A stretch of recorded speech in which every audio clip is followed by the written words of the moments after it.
Ha sido un reto tanto para el equipo de in-house como para Enrique, mi marido, y para mí, porque desde el principio se plantearon pues, muchas dificultades, tanto con la parcela como con el diseño de la casa.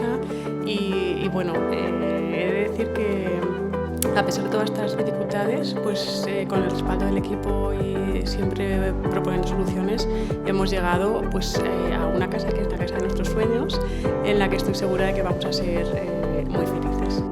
Nos ha encantado el resultado.